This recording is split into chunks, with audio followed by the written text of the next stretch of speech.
I'm going to start this video off by saying something I'm supposed to say because I'm supposed to be playing Helldivers with Langlar and Larson. Lars is a good strongman. Which he is. Anyways, today, welcome back. We are going to do a ChatGPT Q&A video. I find when I post Q&A stuff on my Instagram for questions and stuff, we don't get much good questions. Nothing exciting, nothing entertaining. So let's use the power of AI in the AI world that we live in today.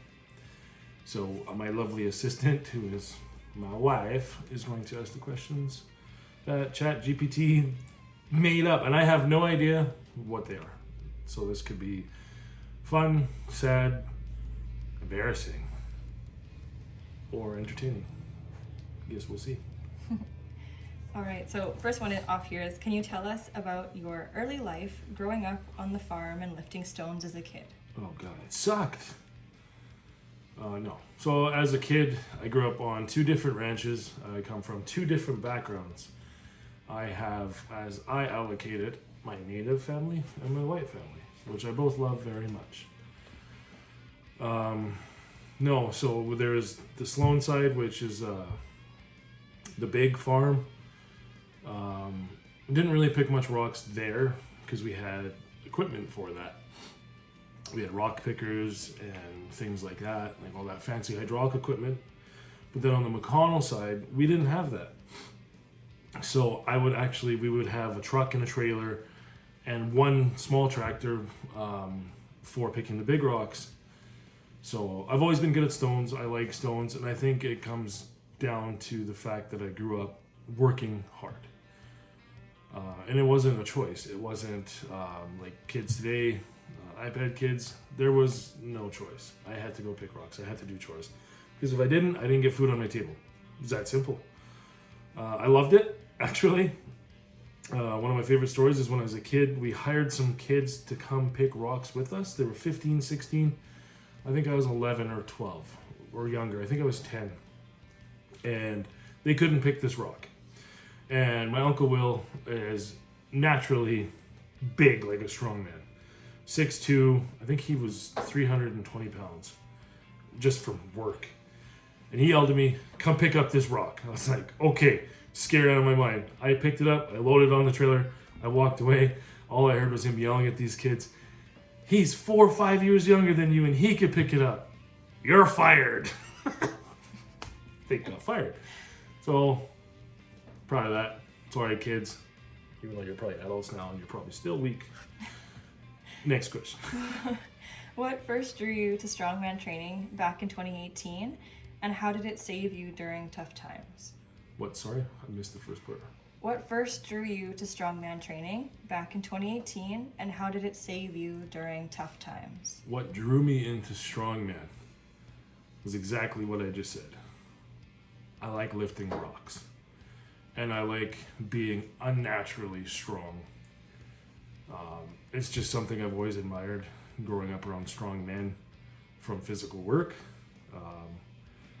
It was awesome. It saved me mentally a lot of ways. It's just the positive endorphins you get from lifting weights.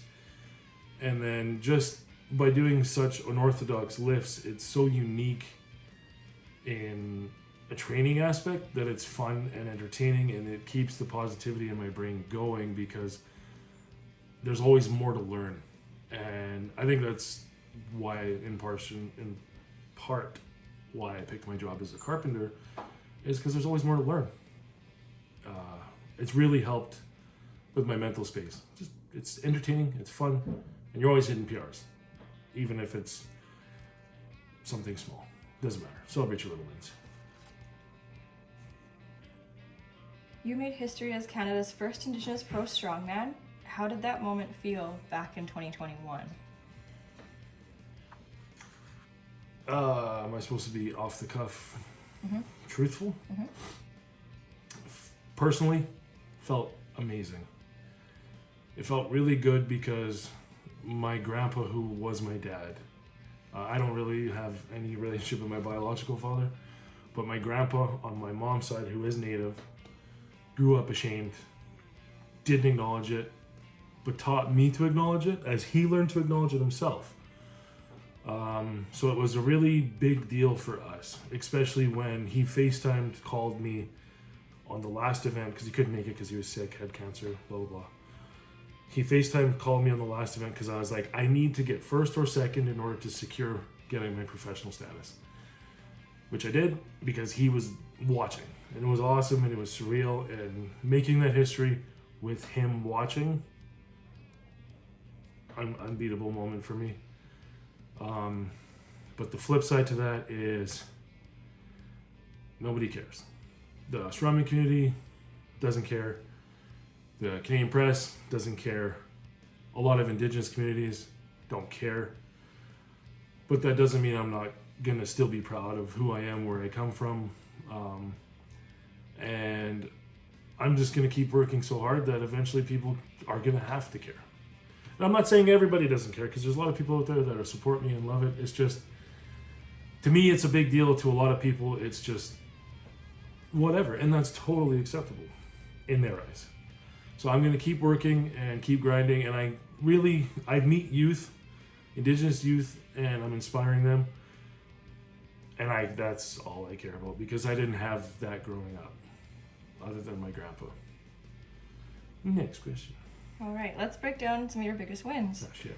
So, second at the 2023, and I'll do my best to pronounce this because this was in Lithuania. It's not a win, it's second. Second, but still. Best placings, you mean? Yeah, best placings.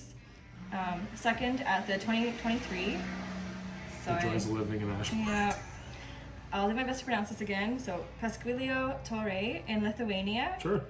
So, how was that? How did that feel? Oh, that was the World Cup. Yeah, that was the World Cup. That was awesome. That was probably one of my favorite shows I competed at, for multiple reasons. One, it was 4 days after Western Canada's Strongest Man. So I literally competed at Westerns, got third. 2 days later, I think, hopped in a plane, flew across the world, competed with Zydrunas Zaviscus, which is my number 2 reason why it was so fun. Meeting Zydrunas, and he's a very soft-spoken man, but he's the GOAT. I don't care what anybody says. He's the greatest strongman to ever live. Competing with him, well, not with him, for him in his circuit, in his home country, was surreal. And the third reason was competing on the IFSA equipment. And if you've never used IFSA equipment, please do. It is horrible. It is so hard. We use the IFSA log, we use the IFSA farmers, and we use the IFSA yoke. They're horrible, but they're horrible because it's a true test of strength, especially the log. That was definitely one of my favorite shows I've done so far. Top 5. And then the other one we have is Western Canada's Strongest Man. What stands out about that experience? Woohoo, this year, baby. Awesome, because it's a title I've been chasing for a long time. And when I started Strongman, my first year, I didn't know how the circuit worked, the system worked, so I asked how to get into the pro shows. Not saying I wanted to compete in the pro shows that year, but I was like, how do I get to that level? I was laughed at. I was told I was never going to make it there. I was told racist things. Proved wrong.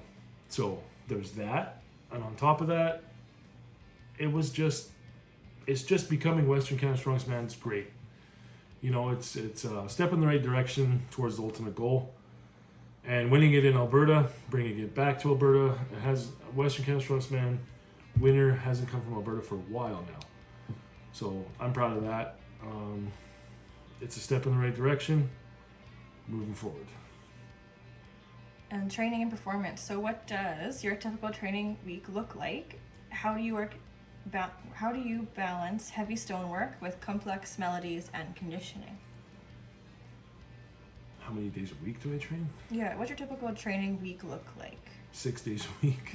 I train 6 days a week. I really only rest on Wednesdays. And Sundays. Sundays is just technique work and grip work. Mm-hmm. Coached by JF, so I just follow his programming and his design, and I trust it. and it's worked. It's paid off. Yeah, 6 days a week, training the conditioning and the stones and all that. It's just following the program and doing what I'm told and listening to my coach. If you have a coach and you trust them, listen to what they say, what they write down. If you have any questions or concerns, reach out. I'm sure they'll get back to you in a timely manner, depending on their availability. And as you just mentioned, you're coached by JF Curran, and you also train at home, Optimal Wellness, and United Strength. How have these environments helped your progress? I also train at Immortal Barbell. And Immortal, yes. I'd say training at home has been the best thing for my training. As you saw in the previous video, if you haven't watched the video, go back, watch the video.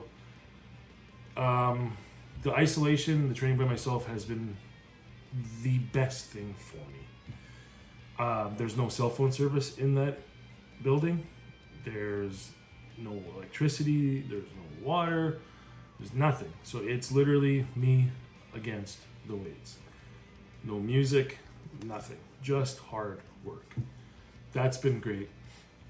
That's helped me just learn to push myself even harder in whatever situation may come, because I don't need the external hype or stimulation. So that's been great. And then when I go train at Immortal, it's great because it's a very strength-based facility, and you get that vibe. And with Blake there being a high-level coach that he is, him watching me train and even just giving me little tweaks or cues has helped tremendously. Optimal Wellness is more of a commercial gym, but it's great because I use the machines that bodybuilders use to hit muscle groups that are lacking, like my adductors and abductors and glute meats and things along those lines, working up those little weaknesses, which has helped a lot.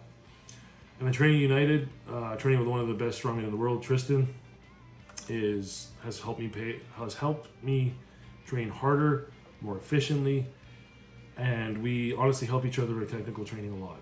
Even though Tristan's better than me, I want nothing but success for him, so I'm helping him with the things, and he's helping me with a lot of things, which we just worked on yoke yesterday. And the little cues he's giving me and tips has helped tremendously. And United's atmosphere when the strongmen are there, unbeatable. Love it. All right, we've got some nutrition and recovery questions too. Fuck nutrition. So leading up to comms, you talk about eating roughly around 7,000 clean calories and roughly about 400 grams of protein. How do you plan to maintain that? I maintain it by being a good athlete. It's hard. I have a nutrition coach, Will Bodybuild. He's great. He's the type of nutrition coach that I need. It's a no bullshit, cut and dry, straight to the point conversations. The 7,000 calories is only for this prep. Do not eat 7,000 calories if you're trying to get out of the amateur circuit into the pro circuit. It is not how you do it. Hire a coach, listen to them, make sure they know what they're doing and they're qualified. So 7,000 calories is just for North Americans because it's such a heavy show. So we're not going to plan on maintaining that moving forward. We're going to cut it back down to around 4,000, which is a more acceptable meal plan. One trick that I use, ChatGPT did say clean calories. That's not true.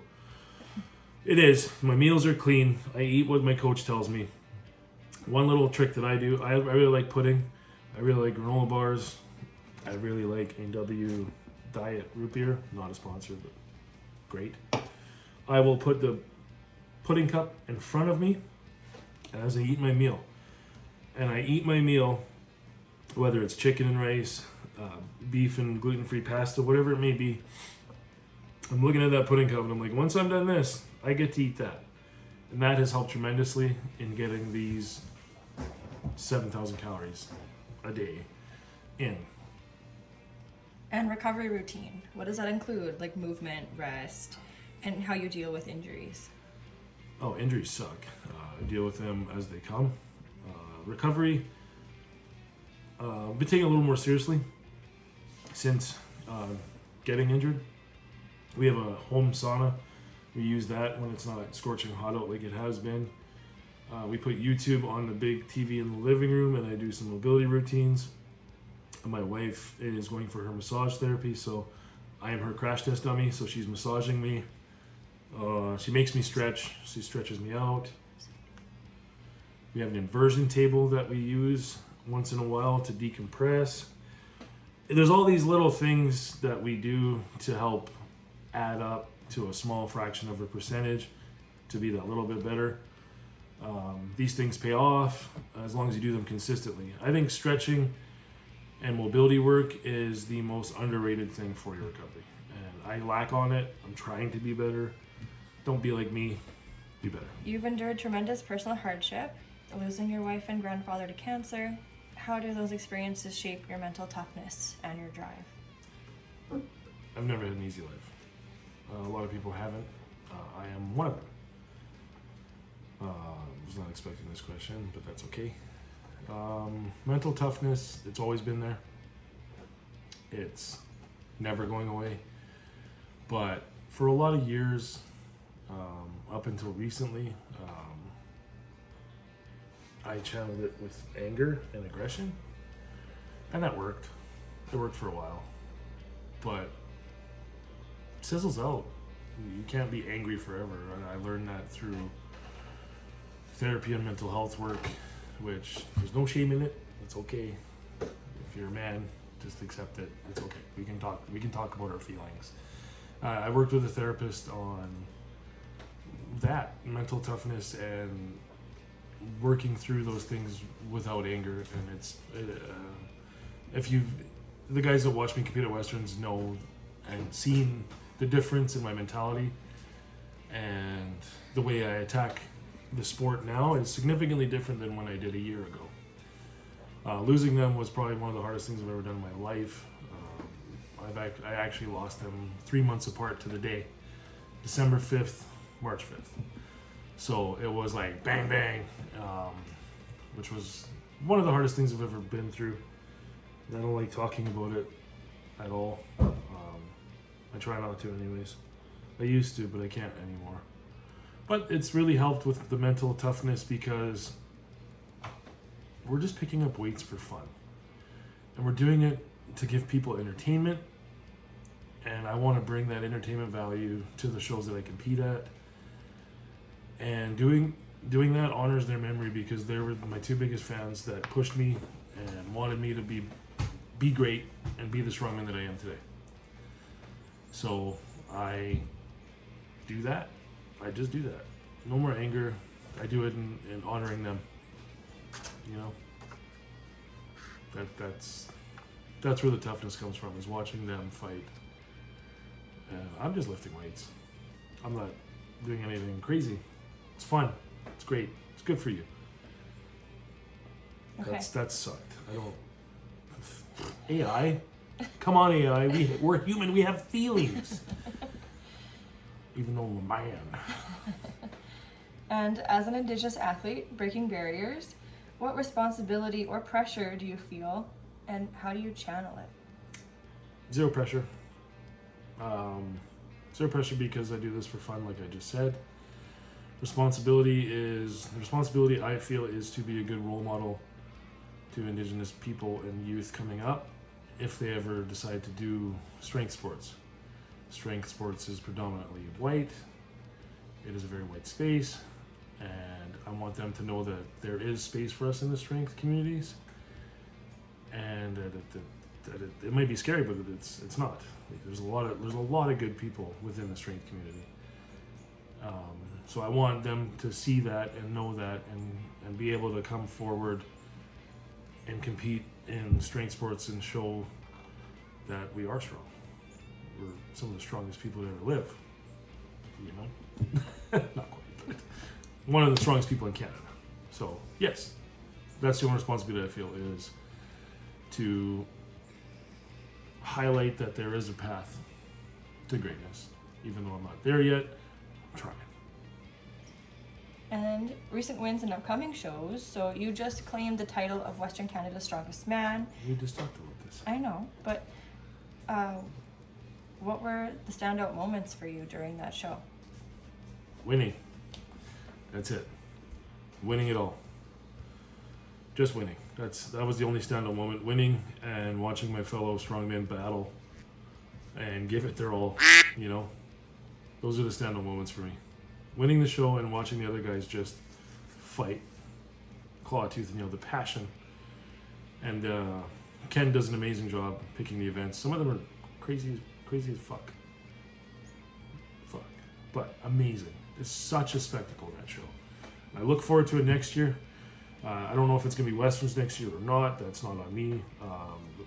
But either way, I'm doing it because I want a three-peat. I won that show 2 years in a row. 1 year Devon Strongest Man, this year Western Canada Strongest Man. The third year, who knows what it's going to be? I'm coming to win it. Mm-hmm. And I know this was last year, but you also placed 4th at CSM, or Canada's Strongest Man. Yes. What key lessons did that bring into your training this year? That I am a good strongman, but a bad deadlifter. So I got second last in deadlift, and I fought and clawed tooth and nail, and I got 4th place right behind Wesley Derwinski and James Jeffers, who got 2nd and 3rd. Gabriel Rium won by a landslide, just like I did at Westerns. But Wesley and Jeffers only beat me by 1 and 2 points. Wesley, world's strongest man competitor, one of the strongest guys in the country, one of the strongest guys in the world, beat me by 1 point, and I got second last in the deadlift. So going forward, I knew, I was like, hey, I'm a good strongman. Regardless of what anybody says, I'm a good strongman, but I'm not a good deadlifter. So I've been working really, really hard on my deadlift, fixing technique, working on weaknesses. Mobility has been an issue that we're fixing. And not just focusing on that, but also focusing on just being a better strongman all around. Because there's some minor mistakes that I made that knocked me off the podium, as well as the second last place in the deadlift. So what I've implemented in my training is just get stronger and just get more mobile. That's it. And focusing on me and me alone. Not what everyone else is doing. And trusting the process and getting stronger at my own pace. And just enjoying the sport again. All right. And then on the horizon for you, you have got North America's Strongest Man. Yeah. How are you and JF juggling recovery and peaking for back-to-back shows? Because you also have CSM coming up after that too. I have Gimli in between and those Gimli. as well. Well, JF knows how to do this. He was one of the best ever, and he competed like every weekend. So he knows what he's doing when it comes to those steps on how to recover and how to do these things. And that is why now we have the mobility and the stretching and the sauna and all these things that add those little fractions of a percentage to be better. So yeah, we have North Americans, one of the heaviest shows in the world, and then we have the Gimli Magnus Classic qualifier right after that, like the weekend after, and then we have CSM at the end of August, which is 3 weeks after Gimli. Stay ready, stay strong, because you never know what you're going to get invited to.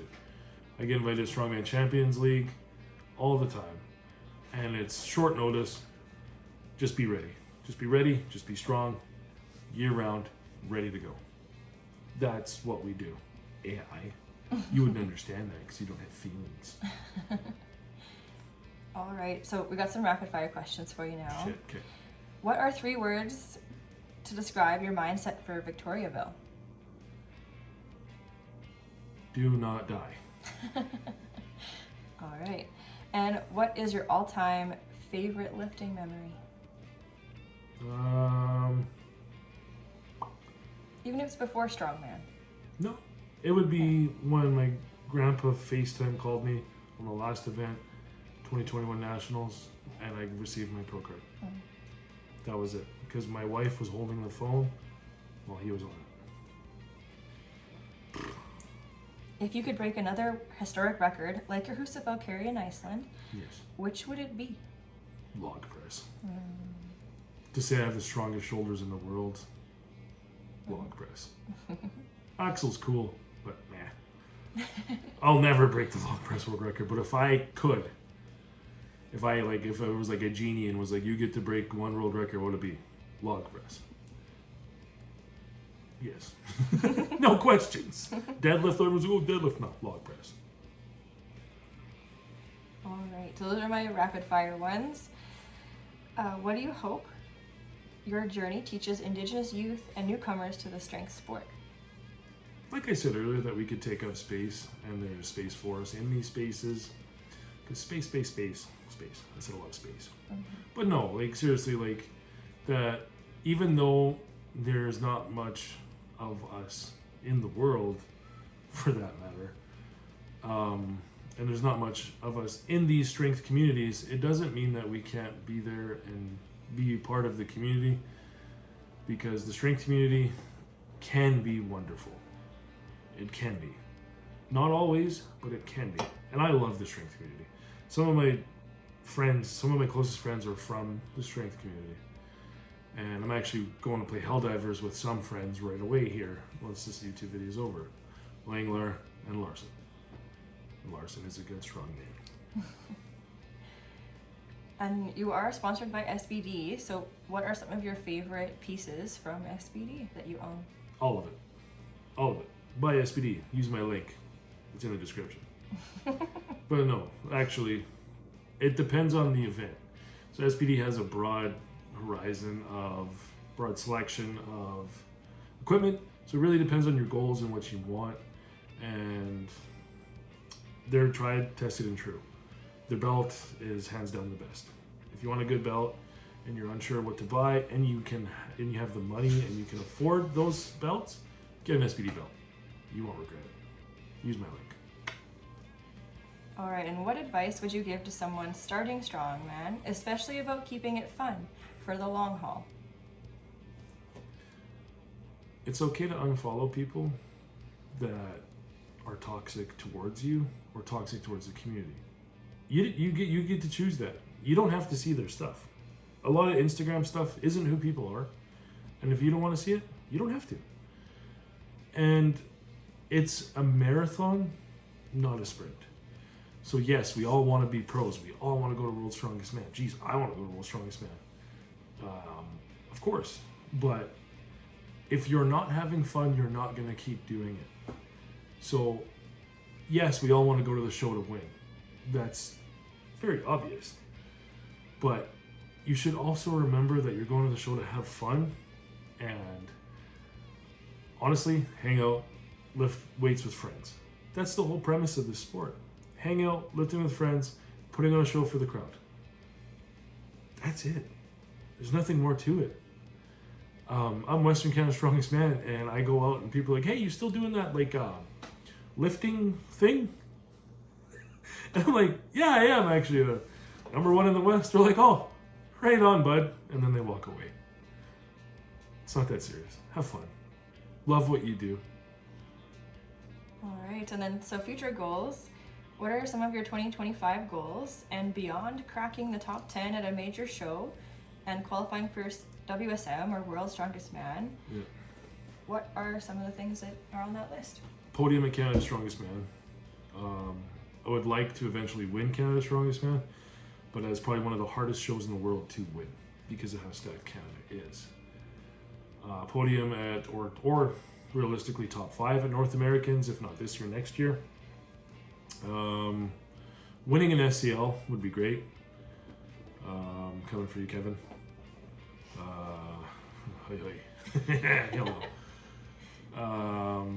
Yeah, those podium at international, winning an international show, podium or win Canada's Strongest Man, top 5 North Americans. Those are definitely the goals outside of qualifying and competing at World's Strongest Man, which would make me the second Indigenous person to ever compete at World's Strongest Man, but I would be the first Canadian Indigenous person to compete at World's Strongest Man, behind Harold Ironberg Collins, who competed out of the States.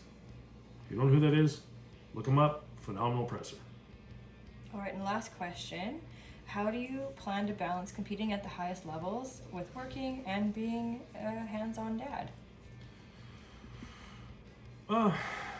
Being a dad is the most important thing for me.